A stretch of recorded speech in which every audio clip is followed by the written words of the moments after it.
नमस्कार दोस्तों, आज फिर हाजिर है आपका दोस्त जेपी रावत संदेश महल के साथ। 22 नवंबर 2024 को थाना बद्दोसराय के ग्राम बरोलिया की निवासिनी वादनी ने थाना बद्दोसराय पे एक कंप्लेन किया कि एक कंपनी है जिसका नाम Dagroni urban multi state credit and thrift cooperative society है, जिसको LUCC के नाम से जाना जाता है। और इस कंपनी ने इनको एक कूट रचित बॉन्ड दिया करीबन 1,25,000 रुपये का, और वो इन्होंने फ्रॉड किया और वो कंपनी बंद करके कंपनी के जो ओनर हैं, एजेंट हैं, वो भाग गए। इस संबंध में थाना बद्दोसराय पे मुकदमा अपराध संख्या 289/2024 सुसंगत धाराओं में पंजीकृत किया गया बनाम राम नरेश आदि 8 नफर व्यक्तियों के अगेंस्ट। फिर इस जब ये मुकदमा पंजीकृत हुआ तो कुछ अन्य व्यक्ति भी आए और उन्होंने भी बताया कि इस कंपनी ने उनके साथ ही फ्रॉड किया है और इन्होंने उन व्यक्तियों ने कंपनी को पास अपना पैसा जमा किया और वो कंपनी अब पैसा जो उनका मैच्योरिटी है वो नहीं दे रही है, वो भाग गए हैं यहाँ पे। इस संबंध में तुरंत करीबन 5 मुकदमे थाना बद्दोसराय पे, 3 मुकदमे देवा, 1 मुकदमा रामनगर, 1 मुकदमा मोहम्मदपुर का गया। इस करीबन 9 से 10 मुकदमे कायम हुए इसी कंपनी के अगेंस्ट। इस कंपनी के मोडस ऑपरेंडी ऐसी थी कि कंपनी ने अपने आप को कृषि मंत्रालय से एक सोसाइटी के रूप में रजिस्टर कराया और जो इसका अभी जो उपनियम है बायोलॉज, उसके हिसाब से इस कंपनी का था कि ये सीमांत किसानों को या किसानों को के बेहतरी के लिए काम करेगी और कोऑपरेटिव बनाएगी, यानी समूह बनाएगी। इसकी आड़ में इन्होंने क्या किया कि अपने लोगों को जो इनके कस्टमर को उन्होंने 13-14 रुपये का एक मेंबर बना दिया। लेकिन ये एक तरीके का एक मास्क मेंबरशिप था, यानी कि वाकई में मेंबर उनको पता ही नहीं था कि मैं मेंबर हूँ। वो तो अपने आप को सीधे सिर्फ ये समझते थे कि पासबुक ओपन कराने के लिए मुझे 13-14 रुपये देने हैं, मैं मेंबर हूँ। यह बात किसी भी कस्टमर को नहीं पता थी। उनको यही पता था कि यह कंपनी है और उसके कस्टमर हैं, जैसे बैंक में होते हैं। फिर एक कंपनी उनमें से जितने भी ऐसे व्यक्ति थे जो उनके कस्टमर होते थे, उनसे कुछ निश्चित पैसा जमा कराती थी, RD यानी कि रिकरिंग डिपॉजिट और फिक्स्ड डिपॉजिट और अन्य स्कीमों में। कुछ 1 बरस के होते थे, कुछ 2 बरस के, और इनका था कंपनी का कि हम आपको 5.5 बरस में ही पैसा दुगना करके दे देंगे।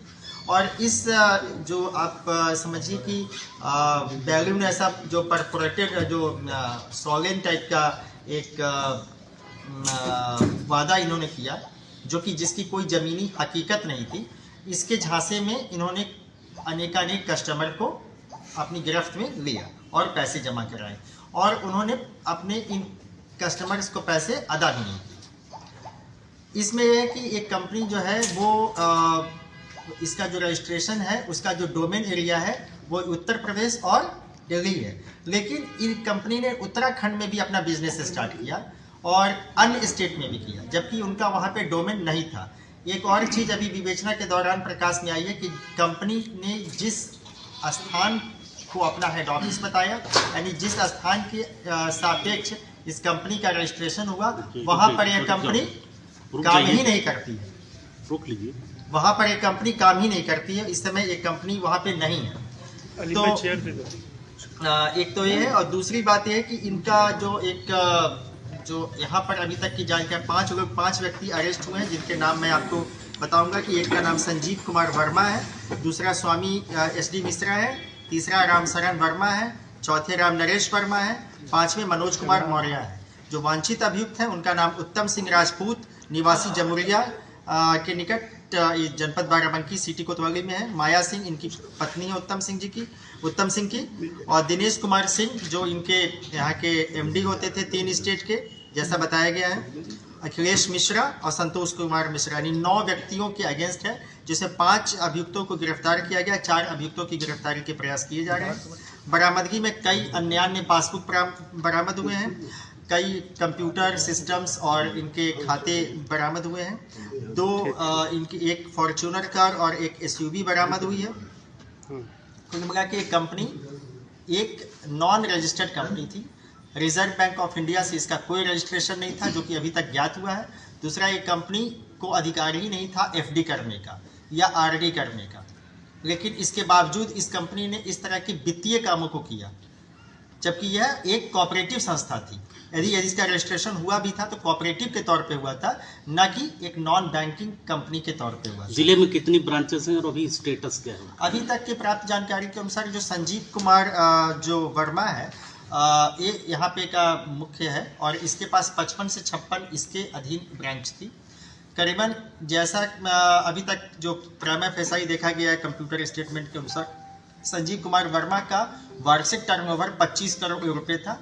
ऐसे 12 व्यक्ति उत्तम सिंह को रिपोर्ट करते थे, जो कोर कमेटी मेंबर है, और इस कोर कमेटी के मेंबर के ऊपर एक सीएमडी है जिसका नाम अभी इन सब अभियुक्तों से पूछताछ में समीर अग्रवाल करके आया है। अभी इसके संबंध में जांच की जा रही है।